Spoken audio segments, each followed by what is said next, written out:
Hello दोस्तों, कैसे आप सभी।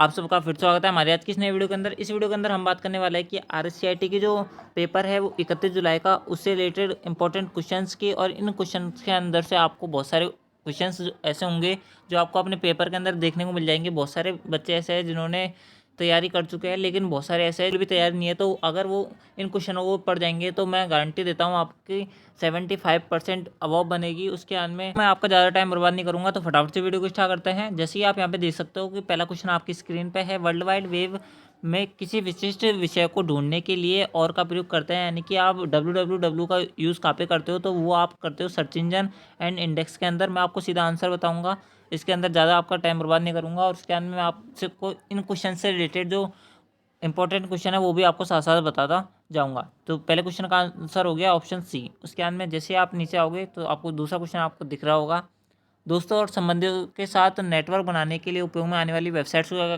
क्या कहते हैं। यानी कि आप अपने फ्रेंड्स से या अपने रिलेटिव जो होते हैं आप उनसे बात करते हो, तो वो आप कौन से प्लेटफॉर्म पे करते हो, तो आप वो सोशल नेटवर्किंग की साइट जो होती है उन पर आप अपने फ्रेंड्स से क्या करते हो, बातें करते हो।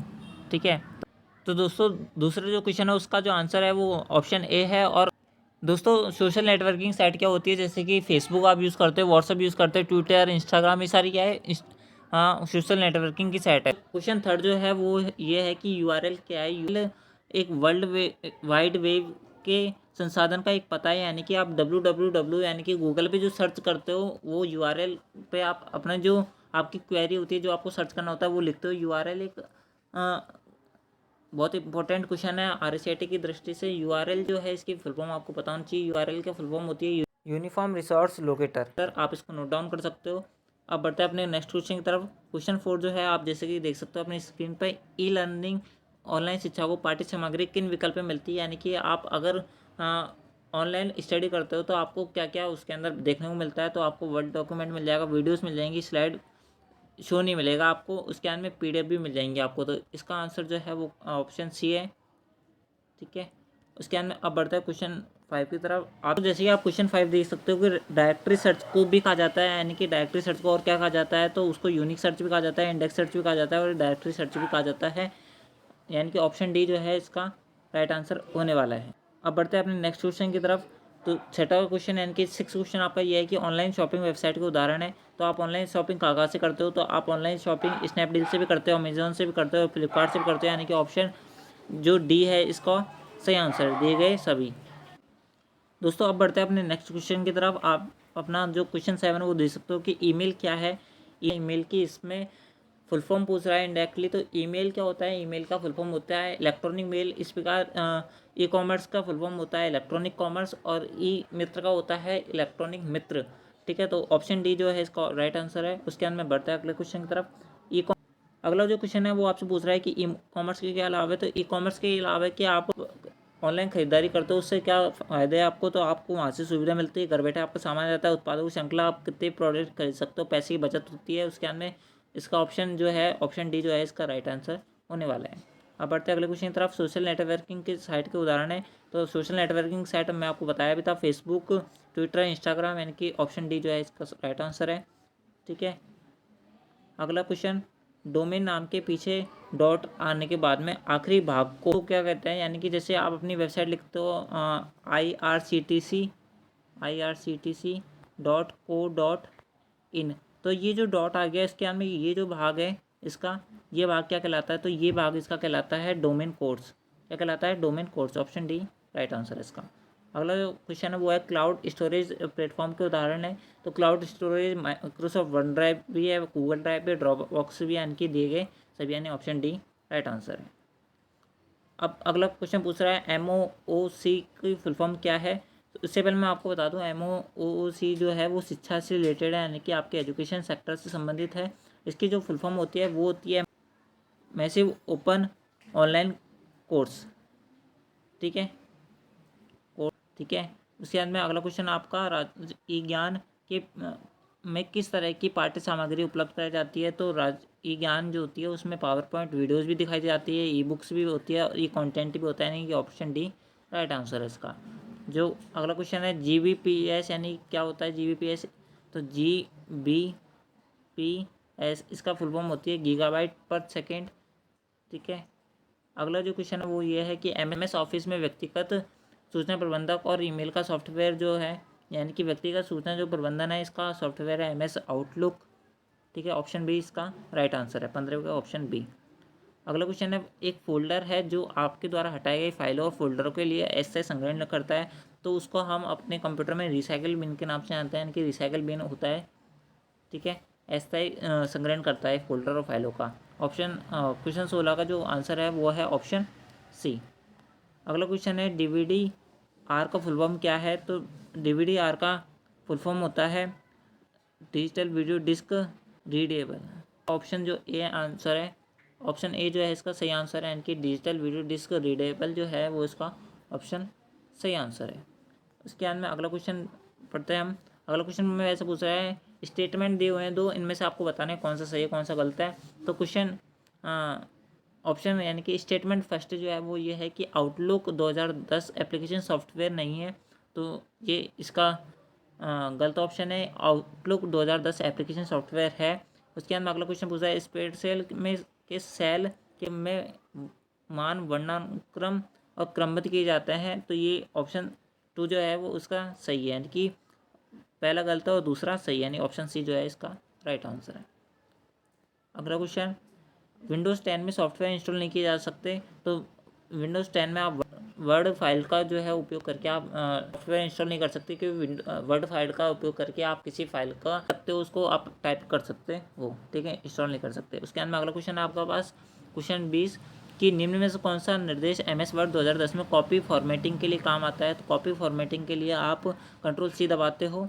दोस्तों, अगर आपको वीडियो पसंद आ रही है तो नीचे जो लाइक का बटन है उसे ज़रूर से दबा देना और चैनल को सब्सक्राइब कर लेना, क्योंकि हम ऐसी और इन्फॉर्मेटिव वीडियो लाते रहते हैं कि कौन सी वैकेंसी अभी आई हुई है। यानी कि दोस्तों, इस वीडियो को अपने दोस्तों से शेयर करना बिल्कुल मत भूलना जिनकी तैयारी अभी नहीं है।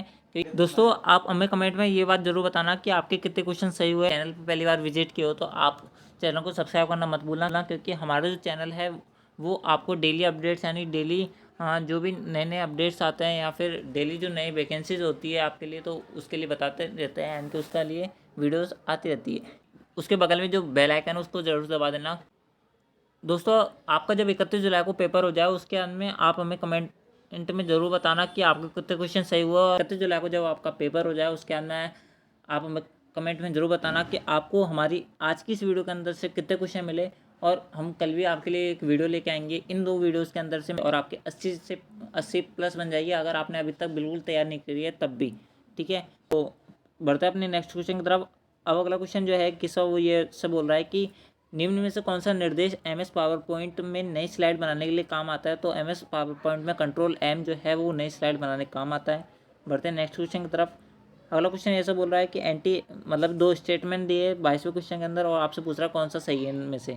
तो NTFS यानी new technology file system interface का पूर्ण रूप है, तो ये पहली जो स्टेटमेंट है वो सही है। अगला क्वेश्चन बोल रहा है कि MS एक्सेल में रो कॉलम और सेल जो है रो और कॉलम का प्रतिच्छेदन, तो सही बात है ये भी, यानी कि जो दोनों स्टेटमेंट सही है, यानी कि दोनों वक्तव्य जो है वो सही है, यानी दोनों स्टेटमेंट्स सही है। अगला क्वेश्चन, तो दोस्तों अब बढ़ते हैं अपने 23वें क्वेश्चन की तरफ। 23वें क्वेश्चन आप देख सकते हो कि Google drive, Microsoft one drive और ड्रॉपबॉक्स किसके उदाहरण थे? Google drive, Microsoft one drive और ड्रॉपबॉक्स जो है इसका एक क्वेश्चन पहले आ चुका है। आप उस क्वेश्चन का नंबर बताना, कौन सा क्वेश्चन का नंबर था वो, कौन सा क्वेश्चन था वो वाला।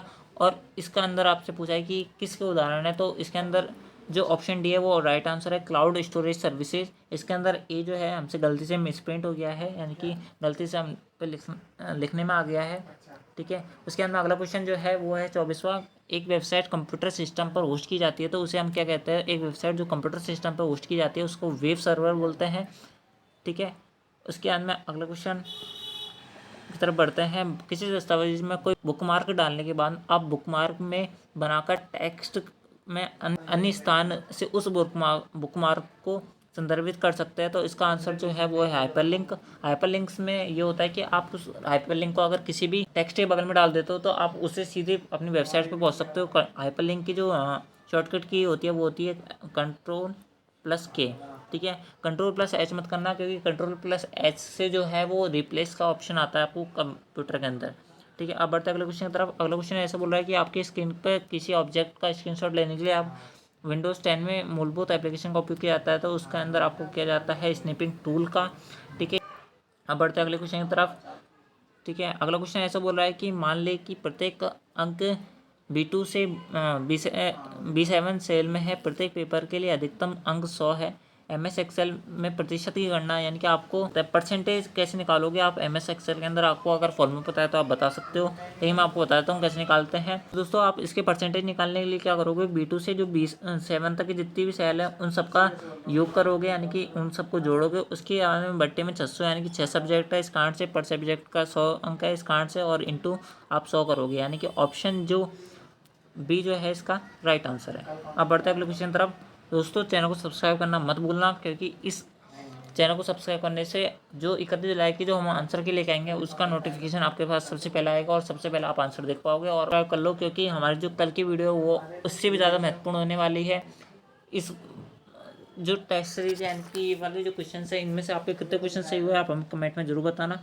अब बढ़ते हैं हमारे अगले क्वेश्चन की तरफ। क्वेश्चन 28 जो है वो ऐसे बोल रहा है कि MS वर्ड 2010 में सबसे नीचे की जो 36 पट्टी होती है उसमें प्रश्न संख्या, शब्द गणना आदि होता है। यानी कि आप अगर माइक्रोसॉफ्ट वर्ड यानी कि MS वर्ड खोलते हो तो आपको यहाँ पे कुछ इस प्रकार का इंटरफेस दिखता है। यहाँ पे 3 ऑप्शन मिलते हैं, मिनिमाइज, मैक्सिमाइज और क्लोज का। यहाँ पे रो दिखती है, यानी कि यहाँ पे कुछ दोस्तों MS वर्ड जो होता है उसमें के अंदर प्रश्न संख्या और शब्द गणना आदि जो होती है वो आपको नीचे लिखी दिखती होगी, और वो नीचे जो लिखी होती है उसको बोलते हैं हम स्टेटस बार। ठीक है, अब बढ़ते हैं अगले क्वेश्चन की तरफ। अगला क्वेश्चन जो है वो है MS पावर पॉइंट 2010 में किस टाइप से चित्र, टेक्स्ट और बॉक्स और चार्ट इत्यादि सम्मिलित कर सकते हैं। तो आप चित्र, टेक्स्ट यानी कि पिक्चर, टेक्स्ट और बॉक्स, चार्ट आदि सम्मिलित कर सकते हो, वो आप इंसर्ट से सम्मिलित कर सकते हो। अब बढ़ता है अगले क्वेश्चन तरफ। अगला क्वेश्चन ऐसे बोल रहा है कौन सा Windows 10 निर्मित टूल हस्तलिखित गणितीय व्यक्ति को पहचान कर वर्ड प्रोसेसिंग या कम्युनिटेल प्रोग्राम में डाल सकते हैं। इस क्वेश्चन का जो आंसर है वो है option B, math input tool. ठीक है, इसके द्वारा आप अपनी जो अभिव्यक्ति होती है, गणितीय जो गणना होती है, उसको आप अपने कंप्यूटर के अंदर इनपुट करा सकते हो। अगला क्वेश्चन है SQL का फुल फॉर्म क्या है। तो SQL का फुल फॉर्म है वो होती है स्ट्रक्चर क्वेरी लैंग्वेज, यानी ऑप्शन जो ए है वो इसका राइट आंसर है। ठीक है, आप हमें कमेंट में जरूर बताना आपके क्वेश्चन कितने सही हुए। अगर आपके 35 में से अगर आपके 25 क्वेश्चन भी सही हो जाते हैं तो आप ये मान के चलिए कि आपकी जो परसेंटेज है वो 80+ बनने वाली है। ठीक है, पहले एक और वीडियो आएगा, अगर आप उस वीडियो को भी पढ़ते हो तो आप जो है अपनी जो परसेंटेज है उसमें इंक्रीज कर सकते हो। उसके बाद में आप अपने फ्रेंड्स को शेयर करना मत भूलना, क्योंकि अगर उनकी तैयारी नहीं हुई, अगर हो भी गई तो आप यहाँ पे प्रैक्टिस कर सकते हैं। दोस्तों अब बढ़ते हैं अपने 32वें क्वेश्चन के अंदर। 32वां क्वेश्चन ऐसा बोल रहा है कि भंडारण एक सेवा मॉडल, सर्विस मॉडल है जिसमें डाटा को असुरक्षित प्रबंधन, दूरस्थ में बैकअप किया जाता है और उपयोगकर्ता को आमतौर पर नेटवर्क के माध्यम से उपलब्ध कराया जाता है। तो इसका जो सही आंसर है वो है क्लाउड। क्लाउड एक स्टोरेज सर्विस मॉडल है, इसमें आप अपना जो डाटा है उसको इकट्ठा कर सकते हैं, यानी कि कलेक्ट कर सकते हैं। दोस्तों अगला क्वेश्चन ये है कि निम्नलिखित में कौन सा अटैक जो है मूल संदेश को संशोधित कर देता है, मॉडिफाई कर देता है। तो उसको बोलता है अपन एक्टिव अटैक। ठीक है, अगला क्वेश्चन जो है वो ये है कि निम्न में से कौन सा सॉफ्टवेयर का एक उदाहरण नहीं है जिसे वर्ल्ड वाइड वेब पर जानकारी खोजने के लिए डिज़ाइन किया गया है।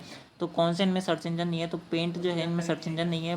विंग जो है वो माइक्रोसॉफ्ट का जो है वो एक सर्च इंजन है। तो दोस्तों क्वेश्चन 34 का ऑप्शन ए जो है वो राइट आंसर है। दोस्तों अब बढ़ते हैं अपने क्वेश्चन 35 की तरफ। क्वेश्चन 35वां ये बोल रहा है कि कौन सी जो पहली पीढ़ी का कंप्यूटर का मुख्य घटक है। तो इसका ऑप्शन जो डी है वो राइट आंसर है। ऑप्शन डी जो है इसका राइट आंसर है। मैं आपको बता दूं जो इसके लिए इस साल के लिए इम्पोर्टेंट है वो है तीसरी पीढ़ी के अंदर आपसी जो है वो इंटीग्रेटेड सर्किट यानी कि IC चिप का यूज़ किया गया था, जो ऑप्शन ए के अंदर दिया हुआ है। तो आज की इस वीडियो के अंदर इतना ही। आपको वीडियो कैसी लगी आप हमें कमेंट में जरूर बताना, और आपके कितने क्वेश्चन सही हुए आप हमें ये कमेंट में जरूर बताना। और आपको 31 जुलाई के जो आंसर की है वो आपको सबसे पहले प्रोवाइड की जाएगी। इसके लिए आप हमें हमारे चैनल को जो है वो सब्सक्राइब करना मत भूलना। अगर आपको क्वेश्चंस हमारी वीडियोस के अंदर से नहीं मिले तो आप चैनल को अनसब्सक्राइब कर देना। कोई भी यूट्यूबर या फिर कोई भी जो टीचर होता है वो ये कभी नहीं बोलता कि मैं ये दावे के साथ कह सकता हूँ कि इनमें से क्वेश्चन आएंगे, लेकिन हम कहते हैं इस बात को। ठीक है, तो आप चैनल को सब्सक्राइब जरूर कर लेना। ठीक है, तो thanks for watching, thank you.